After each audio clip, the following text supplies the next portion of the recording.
to Maxwell Starr's beer reviews, and tonight we got a special treat for you. We got Moosehead's new summer beer. We got this year's version of their Radler series. This time they've released Moose Light Watermelon Radler. First, it was the Grapefruit Radler, and they still make that. It's actually a fairly delicious beer. Then 2015, I think, they released the Lemonade Radler, which actually I really like that one.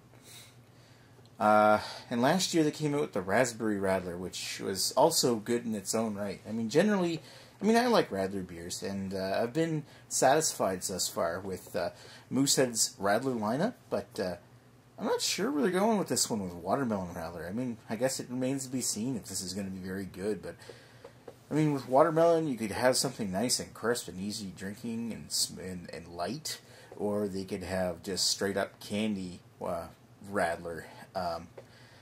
And the reason why I question that is because they've also mixed this particular beer with apple juice, as you can see referenced up here by the little Apple logo, not like iPhone or anything, but Apple logo right up here on the top of the bottle. But hey, it's worth a shot. Let's see what the bottle says. Yeah, it just says beer, apple juice concentrate, sucralose, watermelon concentrate, and natural flavor. There's probably more of a spiel on the box. So yeah, 4% ABV, just like any other Moosehead product.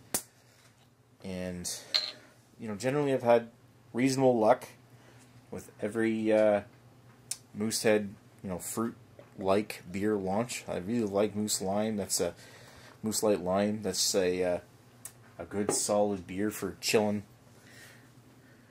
in the summer. And if like a sessionable beer that offers a reasonable amount of flavor. And of course they've also had historical beers like that really crappy ginger beer that they released several years ago. I think it was 2011. That was a long time ago. And of course the blackberry. I'm going really down a trip down memory lane with this, so why don't I get to the beer? Looking at that, kind of looks like your standard Radler, maybe a bit more towards the slight off color, like a slight reddish, maybe not so much purplish hue, but it's kind of almost like a pink kind of hue. It's not like super pink like last year's raspberry was, but it's definitely more skewing towards the red. It looks peach. Bright white head. Like almost like bleached white. There's no actual, I hope there's no actual bleach in here, but you never know.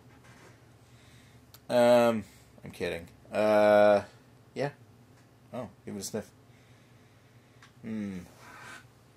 Lots of watermelon. Candy watermelon. Little toasted bread. Got a little like malt sweetness and a little bready is what I mean. And very much this sweet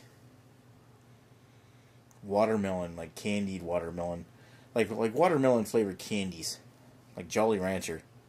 Actually, that's a good explanation. That's a good description. It's like watermelon Jolly Ranchers.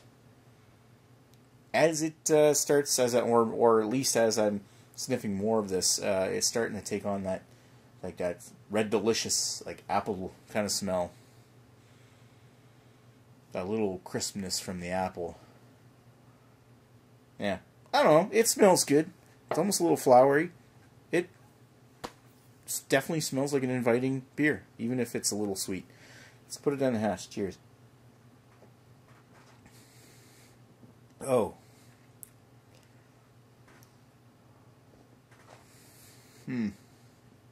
Oh.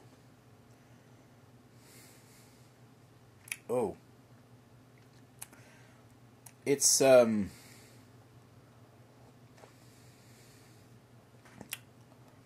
very sweet, and it almost has no middle to it. It goes straight to the back of the throat and gives you this sour candy watermelon apple juice.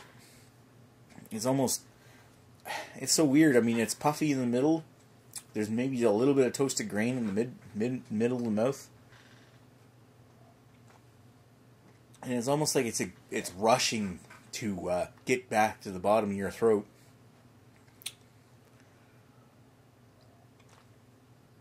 where it'll leave you with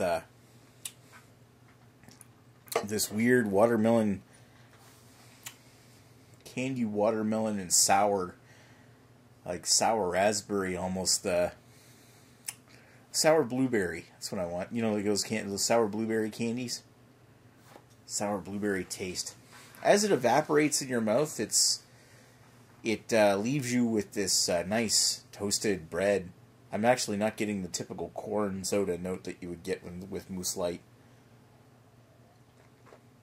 which I have to give them credit for. But for the most part, that's a beer you could either, you know, take it or leave it. That's definitely not my favorite. It's probably my least favorite of the entire Radler series to date from Moosehead. I mean, it sounds interesting in concept,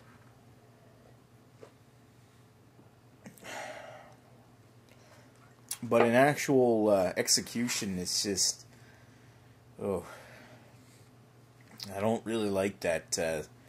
I mean, you can get beers that have this nice sour, but this is kind of blue raspberry or blueberry. Yeah, blueberry.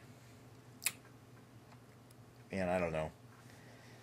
I was hoping for more. I was hoping for maybe a bit more of this light, refreshing watermelon. I'm not getting it. I'm getting something more bordering on candy watermelon.